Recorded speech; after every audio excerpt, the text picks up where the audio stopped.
好，大家好啊！咁今日就想透過呢段片咧，就分享少少關於 IELTS 裏面 reading 裏面其中一種，即係好多同學仔都覺得比較麻煩少少嘅題型啦。咁係一個叫做 matching 嘅。咁 matching 咧其實都有幾種啦。咁有一種就係配對晒成個每一段嘅段落大意啦。有一隻咧就係佢會講譬如話邊一段會提及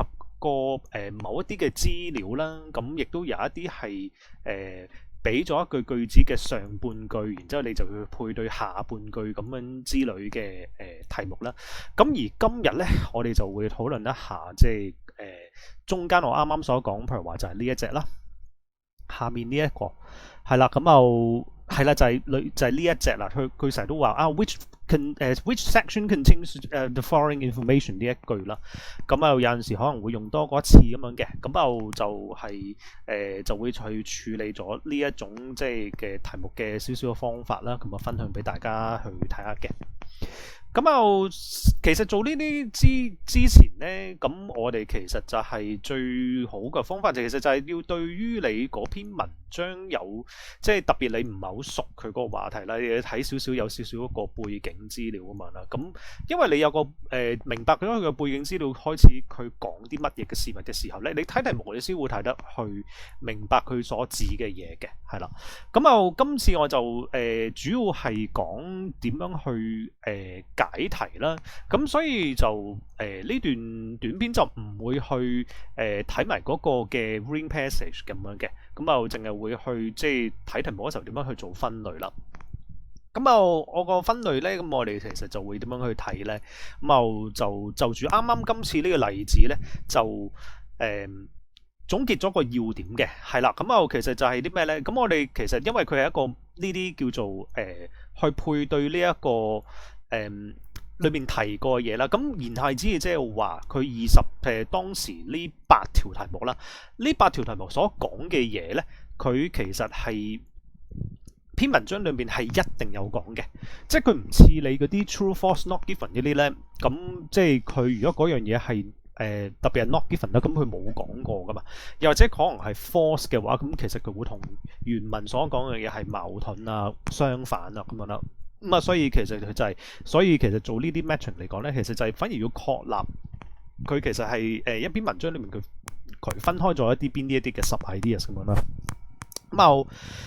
咩叫 sub ideas 咧？咁即係今次呢個咧，其實原本嗰篇文章咧就係講一本數學嘅書嘅，咁就係嗰本書嘅序，咁就係講咗佢即係由推廣自己本書啦，咁亦都會講咗一啲即係呢個作者佢寫一本書嘅理念啦，咁亦都會比較咗一啲即係類別相關嘅書籍啦，佢都 mention 咗幾樣嘢嘅，係啦。咁所以其實就佢呢本書即係佢呢篇文嗰個背後嗰個 topic 咧就唔難睇嘅，但係佢往往唔難睇嘅 topic 咧，佢出現呢啲 matching 嚟講咧，佢就會考大家係每一條 matching 題目嗰個係咪好仔細去分辨到其實題目與題目之間嗰個分別喺邊啦。咁因為譬如話有一啲同學仔佢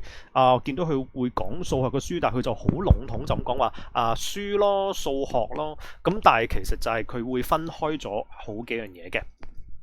咁就好似呢一度啦，佢一啲背景資料，例如話佢寫本書嘅理念啊，或者譬如話佢可能有啲嘢要定義嘅，又或者可能去介紹某樣嘢係啲乜嘢乜東東咁樣啦。咁佢有啲文章譬如話會講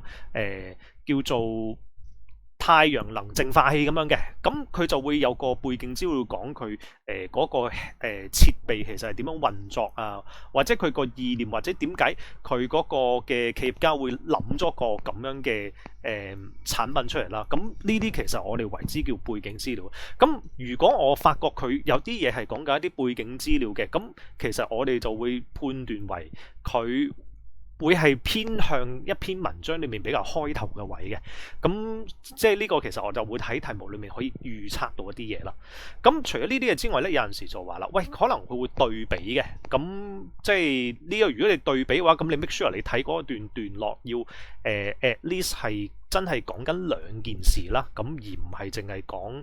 我作者，譬如話佢作者佢去推銷自己本書，佢講自己本書有幾咁巴閉又成，咁佢就唔係呢啲嘢啦。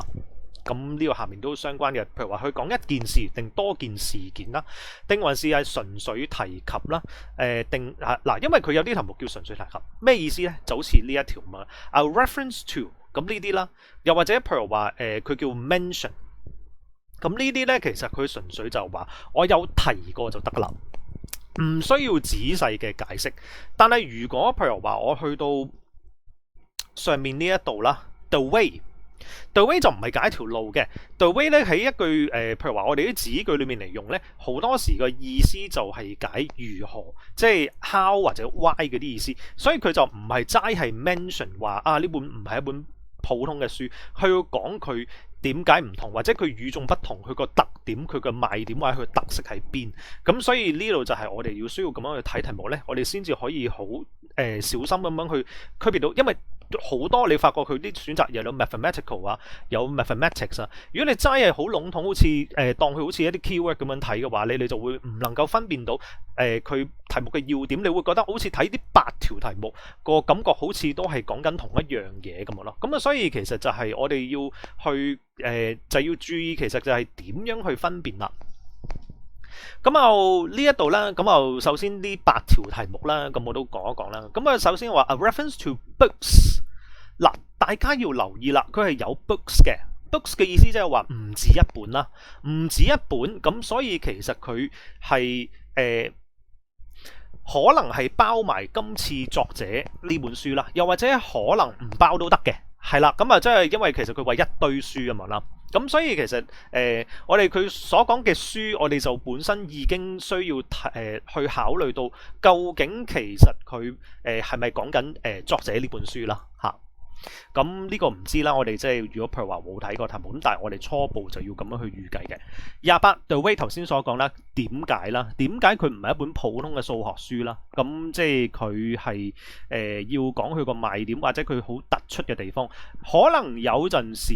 佢會側面啲嘅，即係佢講其他啲書可能會講緊數學家嘅生平啊，或者一啲重要運用啊、應用層面，即係佢可以其實係側面描寫啲，去從而突出即係我哋作者今次呢本書唔同嘅地方，咁佢都得嘅，佢可以咁做嘅。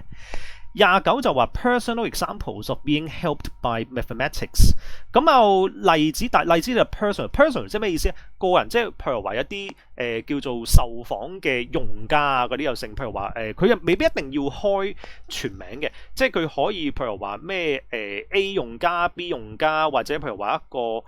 化名啊，或者譬如話某某人士咁樣，咁呢啲其實就係叫做即係好似受訪嗰啲意思啦。咁就係由數學嗰方面咧係得益嘅，係啊。咁所以其實呢個 help 就唔一定淨係解即係幫助啦，大家要諗多少少幫助意思，即係佢可以解佢嘅好處，佢嘅得着啦。咁所以其實就係喺嗰個意思方面就要落多啲功夫去解啦。30佢就話啦，其實就係都係一啲 example， 但係佢就話啲人，但係佢就冇 personal， 咁即係話其實佢唔一定用家意見啊，佢就唔一定要講呢啲啦，係啊。咁所以佢可以純粹好籠統話某某君或者某人士咁樣，佢就佢會一啲即係其實係好間接啲即係一個局外人咁樣去睇啦。即係如果你上面一個 personal example 就有啲唔同嘅，佢可以其實係講緊即係引個對白咁樣，好即係第一人稱咁樣，咁都得㗎。咁所以其實就係大家要留意，即係呢啲位其實幫到大家去分題目嘅意思㗎。31佢就話啦，一堆書講數學嘅書，佢哋唔同嘅重點嗱，佢有權包埋作者今次作者呢本書啦，係啦。咁即係有好似頭先所講啦，佢可以係即係其實佢可以側面描寫啲啦，咁而佢呢度咧，其實佢話可能用多過一次㗎，咁即係譬如話可能係叫做可能第28條啦，同埋第31條咁樣，可能大家都揀同一個答案咁樣，咁即係佢係呢個意思啦。咁所以咧，其實咧呢一度佢即係有時大家就要留意下會唔會其實暗啞第一次過會唔會講咗兩樣嘢啊？咁。因為其實就咁睇嘅話咧，我就認為28同埋31咧，其實係好似嘅，即係你講緊其實一堆書嘅重心，咁其實從個重心而得出嘅結論，我哋今次作者呢本書同其他嘅書與眾不同都合理噶嘛，咁所以其實睇題目嗰時候就要諗下呢一個嘅含義啦。32對比係啦，嗱，但係小心啊，今次佢係對比睇作者今次呢本書，嗱，你見佢單數啦 ，this book 啦 ，other kinds of publication 呢個就唔係書啦，係其他嘅刊物，即係譬如話報紙、雜誌嗰啲，咁所以佢呢一個 other kinds of publication 同埋上面咩 books about mathematics 啊，你見到大家就好唔同啦，咁啊，所以其實喺 Matching 嗰方面就要記住啦。而33啦 ，claim 聲稱就得噶啦，佢就咁噏，唔需要解釋，唔需要有證據，唔需要論證嘅，係啦，佢就話啊，我哋今次呢本書嗱單數啦 ，the whole of the book is accessible to everybody， 咁所以其實就係講緊即係個個都啱睇嘅，老少咸宜又好，或者可能係門外漢，或者我本身對數學好有認識嘅都冇所謂，係啦。34句就係提及咗啊，佢呢本書其實想特別係寫俾邊啲人睇啦 ，intended 即係其實佢個意圖啊，或者佢 target 啲乜嘢啦。嗱，雖然佢話個個都啱睇，但係其實佢呢個34講啊，佢特別想俾邊啲人士係有特別即係可能會喺本書裏面有得着啊，或者其實特別想俾佢哋睇咁樣啦。咁啊，所以其實就兩樣嘢冇矛盾嘅，係啦。咁即係你33個意思就係講緊佢即係即係言下之意，即係話其實佢叫做。唔會好深奧啦，我初估就會講係啦，咁就即係34就係佢講緊邊一啲人會即係特別係，可能作者話我覺得佢會特別啱睇咁樣啦。咁所以其實就係喺做 matching 嘅時候咧，咁就我最後一個提議就係、真係唔好諗住去慳一啲睇題目嘅時間啦。咁真係其實去因為其實佢擺落去每一個字咧。都真係一定要小心嘅，反而其實就係話，我哋喺睇題目嘅時候呢，嗰個準備功夫足夠嘅時候呢，咁到時我哋有個方向嘅時候呢，去睇個篇文嘅時候去揾嗰個答案嘅時候呢，咁就會係有預算好多，同埋仲有就係你會有效率，即係你避免咗嗰種呢，要我唔記得咗我要揾啲乜嘢，我要將個篇文要翻睇好多次，咁就會浪費好多時間咯。係啊，咁啊，所以其實就係嗱呢個題。就係呢8條啦，下面呢一度咧，咁就我就即係將我頭先所講嘅嘢咧，就打咗啲要點啦。譬如話就咁講作者今次呢本書啊，定一堆講數學嘅書啊，定還是係其他刊物咧？點樣與眾不同啦？係咪淨係聲稱啦？定還是佢係咪淨係 specific information 啊？咁即係譬如話有一條頭先所講啊，佢係寫俾邊啲人士睇啦？嗱，呢啲其實就係唔需要再解釋，好直白。咁嗰啲我就頭先所講咩叫 specific information 就係呢啲啦。咁最後啦，亦都有一個頭先就講 examples 同埋 personal examples，你見到都 underline 咗啦。咁所以其實就係睇題目咧，咁就係今日呢個短片嘅分享咧，就係會即係希望大家可以其實就係去 matching 題嘅時候就能夠學識其實明白佢要點樣掌握題目嘅重心咧 so that 你就唔會咁容易俾佢嗰啲即係 distractors 嗰啲咁樣會咗你啊，或者誤導咗你會揀一個錯嘅答案啦。咁因為 matching 題即係一定要係好小心好小心，因為你錯一條就好大機會會令到另一條都錯啦。咁我好多時都唔會淨係錯一條㗎，咁即係錯2條錯3條咁樣，即係火燒連環船咁樣啦。咁就所以如果處理得唔好咧，都會幾大劑嘅。係啦，咁就今日係咁多啦。